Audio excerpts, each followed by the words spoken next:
Bienvenue dans une nouvelle vidéo. Je suis trop contente de vous retrouver pour cette nouvelle vidéo qui va être trop cool, super gourmande. J'avais très envie de vous montrer ce que je mange dans une journée. Je trouve qu'il y a beaucoup de pression, de culpabilité avec les réseaux sociaux autour de l'alimentation, que c'est quelque chose qui peut être très compliqué, très tricky. Et moi, c'est plutôt tout le contraire. J'ai une vision de l'alimentation très simple. J'ai envie de bien manger, des choses qui me font du bien, qui me font plaisir, mais j'ai pas envie d'ajouter de la pression, de la culpabilité autour de ça. Je pense qu'on a déjà beaucoup de ces sentiments-là en dehors de l'alimentation pour en plus s'ajouter une pression supplémentaire par rapport à l'alimentation. J'essaye de faire des plats qui sont simples, rapides. J'ai pas envie de passer des heures en cuisine, mais j'ai quand même envie de bien manger et de me faire plaisir. Donc je vais vous montrer tout ce que je mange dans cette journée. Vous partager aussi des tips pour apprendre à mieux manger et surtout à bien s'organiser parce que je pense que l'organisation c'est la clé de tout. Par contre, je veux faire un gros disclaimer ici. Le but de cette vidéo, c'est pas de vous inciter à manger comme moi, mais c'est plutôt vous donner des tips, de l'inspiration, de la motivation, des idées de nouvelles recettes. Mais les proportions que je mange ici fonctionnent pour moi, pour mon corps, pour mon mode de vie, pour l'activité sportive que je fais. Mais ça ne veut pas dire qu'il faut que vous mangez exactement les mêmes proportions que celles que je mange. Et on va commencer tout de suite avec le petit déjeuner qui est, je pense, mon repas favori de la journée. Et je suis un peu boring pour ça parce que je me fais toujours le même petit déjeuner depuis des années. Des toasts avec des œufs. Je varie des fois, mais pas très souvent. Ça, c'est vraiment ma base de tous les jours. Comme vous le voyez, c'est un petit déj qui est salé. Et je vais vous expliquer après pourquoi et depuis quand je prends un petit déj salé et quels ont été les bénéfices pour moi. Mais pour l'instant, je n'arrive pas à couper ce pain. La première chose que je vais faire, c'est toaster mon pain dans un peu d'huile d'olive. Ça fait la différence.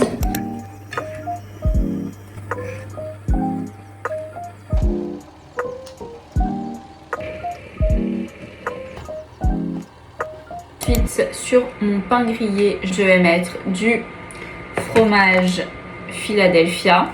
Je trouve que ça donne un petit côté onctueux, gourmand. Et je vais ajouter dessus des œufs, 2 œufs.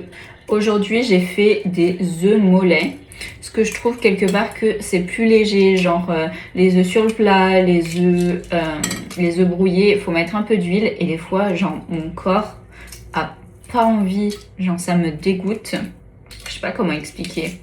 Vraiment, j'adore les œufs. Je trouve que c'est une protéine qui est super versatile. Ça se fait super rapidement aussi. Et c'est trop bon, tout simplement. Un peu de poivre aussi. Et maintenant, il est l'heure d'aller se régaler. Bon, j'avoue que ce matin, mon toast est pas le plus esthétique. Mais j'essaye d'aller vite. J'ai trop faim. On va se régaler. Genre, c'est tout simple. Mais c'est tellement bon. Alors pour moi, ça c'est le goût du bonheur. Et encore là, c'est pas le meilleur pain que j'ai utilisé, sachant que je n'avais plus de celui de la boulangerie. Moi, j'ai un peu raté des œufs parce que je les ai oubliés. Donc ils sont pas trop mollets, mais quand ils sont mollets, c'est encore meilleur. Délicieux. Et du coup, pendant que je déjeune, je voulais aussi parler avec vous de pourquoi je mange salé et protéiné le matin. Pourquoi c'est important? C'est un changement que j'ai apporté, je pense, il y a 4-5 ans maintenant, et vraiment je vois une grosse différence. Je sais qu'on l'entend beaucoup sur les réseaux sociaux, etc., que c'est bien mieux pour lisser le pic de glycémie, etc. Et en vrai, j'avoue, je suis pas experte dans tout ça, mais je peux vous parler de mon expérience personnelle. Et c'est vrai que quand je mange salé, je vois une grosse différence sur mon énergie et tout simplement le fait que j'ai pas faim jusqu'à l'heure du déjeuner, donc jusqu'à midi et demi, 13h. C'est super important de base d'intégrer des protéines dans son petit-déj parce que c'est vraiment ça qui te permet d'être rassasié sur le long terme. Pour être honnête, je suis pas passée directement au petit-déj salé. J'ai commencé il y a plusieurs années, je me faisais des porridge protéinés, donc avec de la protéine. J'ai vu la différence rien qu'avec ça, que j'étais rassasiée pendant beaucoup plus de temps. Mais maintenant que je mange salé, des fois, il m'arrive toujours de manger un porridge protéiné le matin parce que j'aime ça, j'aime le goût et des fois, j'ai plus envie de sucré que de salé.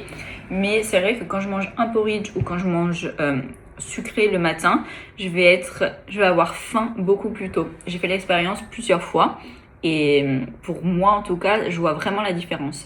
Et je pense que c'est vraiment aussi une culture et une tradition occidentale qu'on a de manger sucré le matin parce que dans d'autres cultures, et là je vais parler de la culture péruvienne puisque mon copain est péruvien, donc je connais cette culture et je suis beaucoup en contact avec elle de façon générale. Ils ont plutôt tendance, en tout cas dans la famille de mon copain, à manger salé le matin.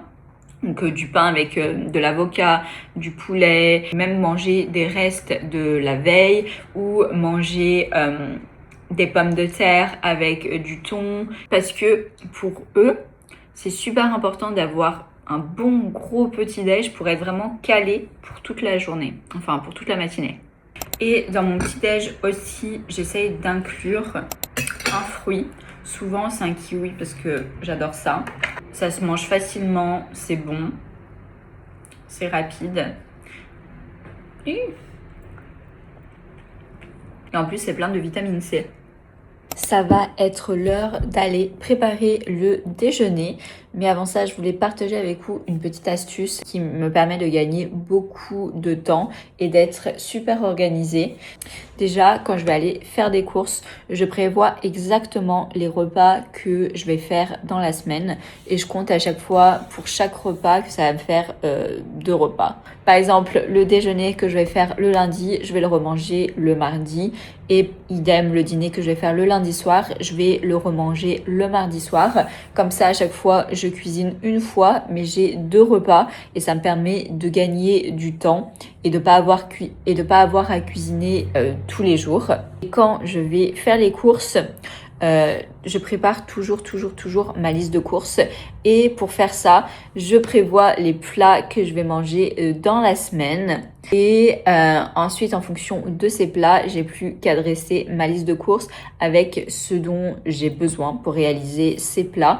Donc ça me permet vraiment d'acheter que le strict nécessaire et de pas succomber à la tentation sur tout et n'importe quoi dans le supermarché. Mais c'est ok et normal de temps en temps de voir des produits, d'avoir envie de les tester et de les acheter. Ça fait partie aussi du plaisir et d'avoir un mode de vie et une alimentation saine. Et ce que je fais pour ces recettes, pour savoir ce que j'ai envie de cuisiner, c'est que j'ai une liste dans mes notes avec toutes les recettes, le menu aussi de la semaine. Ce que je fais pas par contre, c'est me dire lundi je vais manger ça, mardi je vais manger ça. Je vois vraiment en fonction du temps que j'ai chaque jour et aussi de ce que j'ai envie de manger parce que je pense que c'est super important de suivre ses envies dans l'alimentation. Sinon, c'est un peu triste de se forcer à manger des plats qu'on n'a pas envie de faire. Pour savoir quel plat je vais faire dans la semaine, déjà, je fonctionne à l'envie. S'il y a un plat que j'aime bien, que j'ai envie de faire cette semaine-là.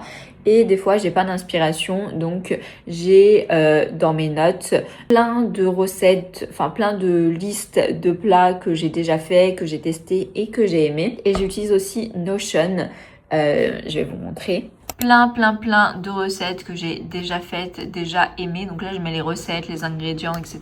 Ça me permet de gagner du temps comme ça. Et comme ça, j'ai plus qu'à venir ici, ouvrir ma recette et regarder comment ça se fait. Et ce midi, j'avais le choix entre une soupe de poivrons cuit doux, enfin je vais vous montrer après, avec un toast à la feta et au cottage cheese, ou un bol tzatziki avec des pommes de terre. Mais en vrai, j'ai pas méga faim et la soupe me chauffe plus. Donc je vais faire la soupe qui est en plus une soupe froide. Sachant qu'il fait assez chaud, je pense que ça va être pas mal. Donc c'est parti, on va cuisiner ensemble. Il n'y a rien de plus simple pour cette recette. J'ai des poivrons rouges qui étaient dans un bocal comme ça que je vais mettre dans mon blender. Je vais ajouter du skyr. Je vais aussi mettre le jus d'un citron jaune.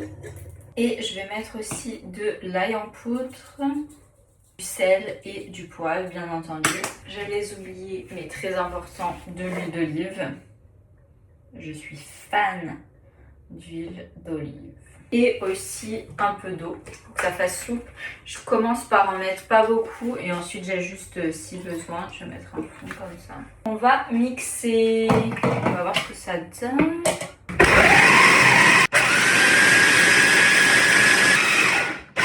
On va se faire un petit taste pour voir ce que ça donne et si on a besoin de changer l'assaisonnement. Let's see. Délicieux. Incroyablement bon. Et je vais rajouter un autre skyr aussi. Comme ça sera encore mieux et plus protéiné aussi.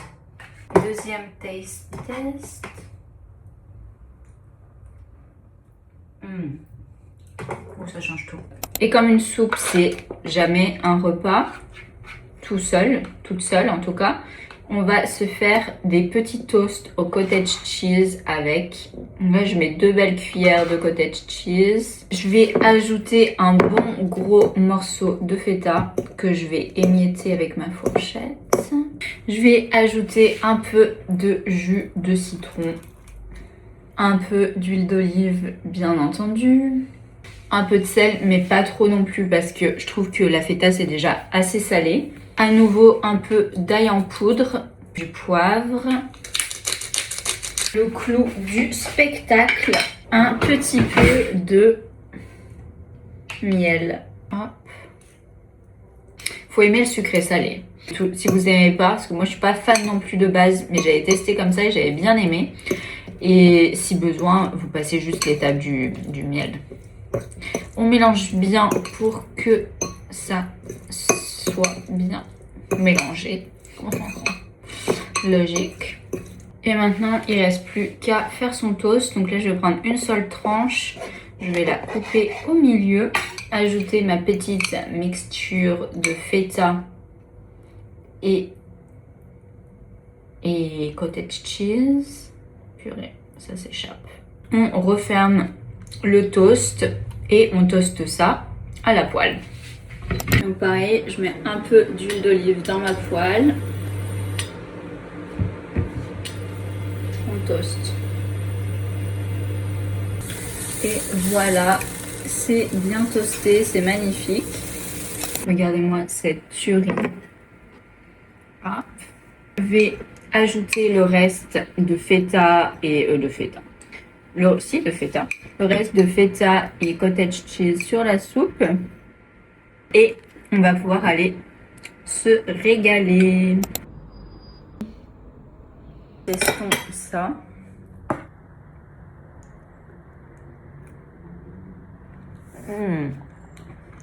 Trop bon. Avec la feta et le cottage cheese dans la soupe. On va tester le toast.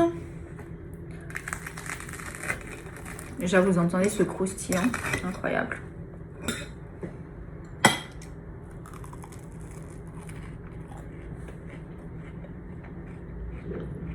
Moi, j'aime bien mettre dans la soupe. Oh, je me régale. Et le mieux dans l'histoire, c'est que tout ça, ça m'a pris 15 minutes. Sans rigoler. C'est ultra simple et rapide. Et je me suis régalée. Il faut que vous le testiez, c'est incroyablement délicieux. C'est parfait pour les fortes chaleurs en plus comme ça où on n'a pas trop envie de manger. Délicieux. Un repas, c'est jamais fini sans un carré de chocolat. Voilà, un peu cassé.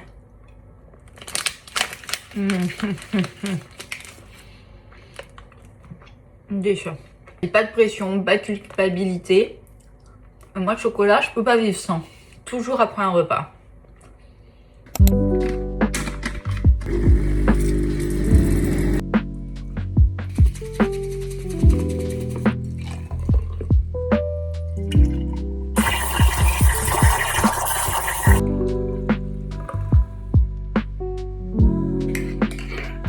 Allez, je me pose avec vous pour parler un peu plus en détail de nutrition et de mindset parce que l'un ne va pas sans l'autre. Une bonne alimentation, ça passe aussi par un bon mindset. Il y a différents sujets que je voulais évoquer avec vous. Et le premier, c'est que si vous souhaitez commencer à manger sainement, si vous voulez que ça tienne dans la durée, il faut y aller petit à petit. C'est comme tout dans la vie. Il faut aussi, surtout, ne pas chercher à se mettre la pression et à être super parfaite dans dans votre alimentation parce que c'est pas réaliste. Personnellement, ce que j'essaye d'appliquer au quotidien dans ma vie, c'est la règle du 80-20. 80% du temps, je vais faire des repas qui sont sains, sont bons pour moi, pour mon corps, qui me font plaisir. Et 20% du temps restant, je vais m'autoriser. Et encore, j'aime pas cette formulation parce que je sais pas m'autoriser ce que je mange dans les 80% du temps. Je me prive pas parce que j'adore ce que je mange et ça me fait plaisir. Mais ce que je veux dire, c'est que je vais jamais dire non si on m'invite à manger une pizza. Je vais jamais dire non à un gâteau, à une glace, à du chocolat après tous les repas. En fait, tout est question d'équilibre. Et il faut surtout ne pas se priver parce que c'est le meilleur moyen de vous dégoûter d'avoir une bonne alimentation. Et le but, ce n'est pas de mettre en place un régime, ce n'est pas de se frustrer, ce n'est pas de culpabiliser, ce n'est pas de s'ajouter une pression dessus, mais juste faire de son mieux chaque jour. C'est super important d'avoir cette flexibilité, de ne pas se mettre cette pression-là parce que c'est vraiment ce qui va vous permettre de maintenir ce rythme de vie, ce lifestyle, cette alimentation équilibrée, variée sur le long terme. Mon dernier conseil, c'est vraiment d'essayer de nouvelles recettes, d'essayer de vous amuser de temps en temps, je dis pas tous les jours, mais ça vous permet de découvrir de nouvelles saveurs, de pas vous ennuyer dans votre alimentation, de préparer aussi les mêmes aliments mais sous une différente forme. On va prendre un truc simple, l'exemple de mon petit déjeuner. La base, c'est toujours des toasts, du fromage et des œufs. Mais je vais changer le pain, je vais changer le fromage, Philadelphia, cottage cheese, des fois je fais de la feta, les œufs, je peux les faire au plat, mollet, brouillé, etc. Je vais rajouter des toppings, du saumon de temps en temps, ça m'arrive rarement. Je fais plutôt du jambon de dinde, du blanc de dinde, je crois qu'on appelle ça en français, du jambon cru, du jambon de Parme, etc. Et ça change tout. Ça change toutes les saveurs. Ça vous permet de ne pas vous lasser et de tenir sur le long terme. Parce que vraiment, je crois dur comme fer que le fait de bien manger, de prendre le temps de se faire à manger, de cuisiner pour soi-même, c'est une super belle preuve d'amour. Mettre les bons ingrédients dans son corps, c'est ce qui va vous donner de l'énergie, d'avoir un système immunitaire qui soit plus résistant, d'être de bonne humeur, d'avoir une belle peau, etc. etc. C'est vraiment un indispensable pour moi. Je vais finir ce petit matcha et on se retrouve pour le dîner. On va se préparer un petit dalle de lentilles corail. Je trouve que c'est un super repas, c'est réconfortant, c'est délicieux, ça se prépare super vite. Donc que demander de plus? C'est bientôt l'été, donc en vrai, c'est vrai que c'est pas trop un plat d'actualité. Je le fais normalement plus en automne. Mais écoutez, Ça m'a fait envie, j'ai eu trop envie de faire ça quand j'ai préparé la liste de recettes. Et il faut écouter ses envies. C'est super simple, là je vais juste couper une échalote. Normalement c'est un oignon rouge mais j'en ai pas. Je vais le faire revenir dans une poêle avec de l'huile d'olive, toujours et encore. Je vais mettre du curry et du cumin. Et moi j'aime bien le mettre dès le début dans la poêle, juste avec l'huile et l'oignon, pour vraiment que tout s'imprègne des saveurs. Moi je mets la dose, j'adore les épices. Et une fois que mes oignons sont bien dorés, je vais ajouter les lentilles corail. Genre moi en vrai je mesure rien, je fais vraiment à la louche. Un petit peu plus. Sachant que je cuisine, comme je vous ai dit, toujours pour 2 fois. Donc là, ça sera mon repas de ce soir et celui de demain. Et pour moi et mon copain. Donc ensuite, je rajoute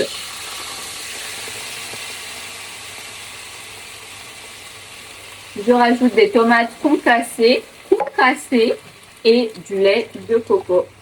Sage. Voilà. Je vais rajouter aussi du tofu pour plus de protéines. On mélange le tout et voilà. C'est déjà fini. Maintenant, je vais laisser mijoter pendant environ entre 20 et 30 minutes, ça dépend, jusqu'à ce que la majorité du liquide soit bien absorbé, que les lentilles soient cuites. J'ai plus d'espace sur mon iPhone, donc j'ai dû supprimer des petits trucs. Mais ce que je disais, c'est que j'adore avec ce genre de plat, c'est que c'est super simple. Ça prend vraiment 5-10 minutes à tout préparer, à mettre. Et ensuite, il n'y a plus qu'à laisser cuire, mijoter. Et pendant ce temps-là, moi par exemple, je vais finir le ménage, ranger les vêtements. Et ensuite, j'ai plus qu'à revenir, me servir et manger. Et voilà le résultat. On va se régaler. J'avais oublié que normalement, d'habitude, je mets des carottes aussi. Mais j'ai voulu aller vite. Et j'ai oublié. C'est très bon aussi, ça marie bien. On va goûter ça ensemble. Mais je sais d'avance que ça va être trop bon. Voilà.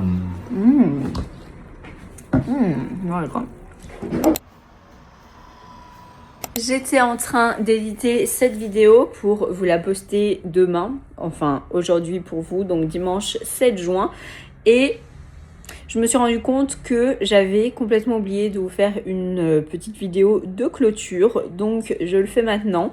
On est presque en direct live. J'espère que cette vidéo vous aura plu, qu'elle vous aura inspiré, qu'elle vous aura donné envie de cuisiner plus si vous ne le faites pas encore. Qu'elle vous aura motivé mais sans aucune pression, sans aucune culpabilité. Et aussi qu'elle vous aura donné des idées de recettes à faire.